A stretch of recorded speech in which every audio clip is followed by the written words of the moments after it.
পেপাৰটো হ'ল মোৰ পিতাৰ দিনৰ পিতাৰ পৰাহে মই পেপাৰটো পাইছোঁ। কিন্তু এতিয়া হেনো কাকা দিনৰ আছিলে বুলি কৈছিল। দুখটোতো প্ৰায়ে হ'ল। মোক জীয়াই ৰাখিবলৈ হ'লে তোমালোকে এই পেপাৰটো তোমালোকে ব্যৱহাৰ কৰা। 80 বছৰীয়া এজন ককায়ে 200 বছৰীয়া এটা পেপা বজাই ৰঙালী বিহুক আদৰণি জনালে। সঁচাকৈ বহুত ভাল লাগিছে। আৰু পেপাটো যেতিয়া 200 বছৰ বুলি ক'লে সঁচাকৈ শুনি আচৰিত হৈছোঁ। ইমান সুন্দৰকৈ পেপাটো ৰাখিছে আৰু পেপাটো ইমান সুন্দৰ মাত। আৰু ককাজনক সঁচাকৈ বহুত বহুত ধন্যবাদ দিব লাগিব। ইমান সুন্দৰকৈ পেপাটোও ৰাখিছে আৰু লগতে ককাজনকো যাতে ভগৱানে ভালে কুশলে ৰাখক তাৰে কামনা কৰিছোঁ। আৰু তেওঁ ইমান সুন্দৰকৈ পেপাটো বজাইছে। আপোনালোকে এই গোটেই ভিডিঅ'টোৰ জৰিয়তে চাওকচোন। সঁচাকৈ বহুত ভাল লাগিল। এতিয়াও এই বয়সত 80 বছৰ বয়সৰ পাছতো তেওঁ ইমান সুন্দৰকৈ পেপা বজাইছে।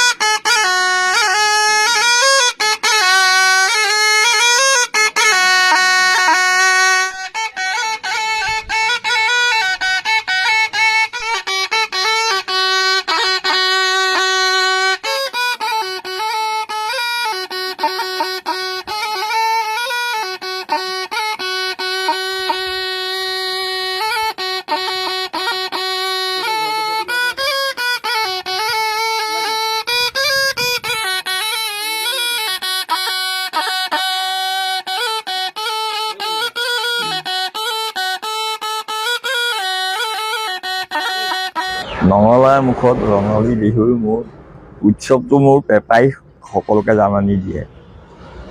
হয়তো ইয়াত আশে পাশে সুধিলেও ক'ব যে সোনকালে বিহু আহিল মাত্ৰ পেপা নেথাই ফোপাই হ'লেও পেপাটো বজাই থাকে অকলে। আকৌ ল'ৰা ছোৱালীবিলাকক আহিলে লগতে ভালো লাগে। তেতিয়া মই ল'ৰা ছোৱালীবিলাকতো লগত আকৌ কোনোবাই মাতে আকৌ গৈ পেলাই আকৌ গছৰ তলত পাই যাওঁগৈ এতিয়াও। কিন্তু খোজকাঢ়ি যাব নোৱাৰোঁ, চিঞৰি থাকিবও নোৱাৰোঁ, কিন্তু চকী এখন দি লৈ যায়।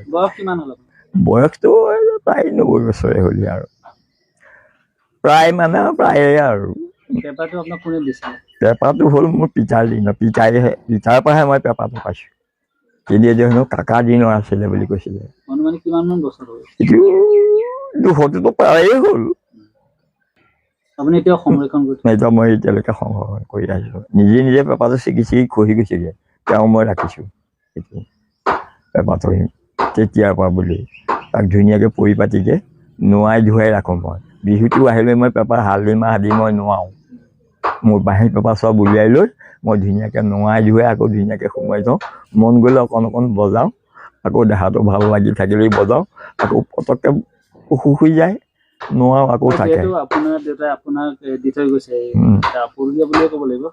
আপুনি নথকা অৱস্থাত কেনেধৰণৰ সংৰক্ষণ কৰাৰ কথা সংৰক্ষণ মানে মোৰ মাটি যিখিনি আছে তেওঁলোকক কৈছোঁ যাতে মোক জীয়াই ৰাখিবলৈ হ'লে তোমালোকে এই পেপাৰটো তোমালোকে ব্যৱহাৰ কৰা।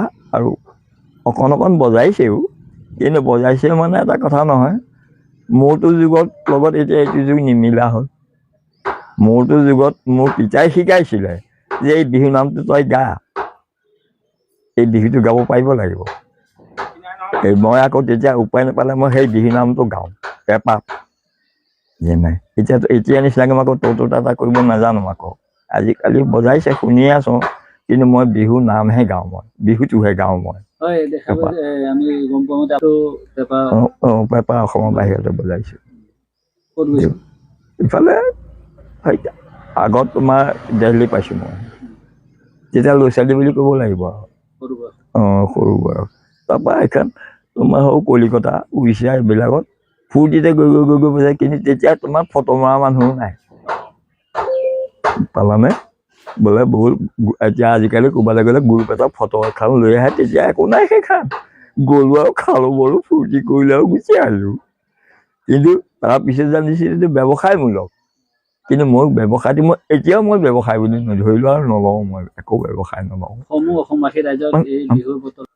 সমূহ অসমবাসী ৰাইজক মই মোৰ সেৱাৰে মই গ্ৰহণ কৰি কৈছোঁ যে আপোনালোকে এইটো সদায় মনত ৰাখিব যে অসমীয়া বিহু উৎসৱটো চবতকৈ ওপৰত। সেই অসমৰ বিহুতে অসমক জীয়াই ৰাখিব পাৰে। আৰু মই নিজে এতিয়া গম পাইছোঁ য'তে যাওঁ ত'তে হ'লেও সেই বস্তুটো মই পাওঁ আৰু পালে মোৰ বৰ আনন্দ লাগে। সেই দেখি মই কৈছোঁ যে অসমত আৰু এই বিহু উৎসৱটোতকৈ ওপৰত নাই। কিয় মই বিহু বুলি ক'লোঁ এতিয়াও মই যেতিয়া 80-90 বছৰত যেতিয়া পগলা হোৱা দি সময়টো কি বস্তু তেতিয়াহ'লে মই নিজকে চিন্তা কৰোঁ। আৱেগ জড়িত হৈ যায়, মই নিজক পাহৰি যাওঁ।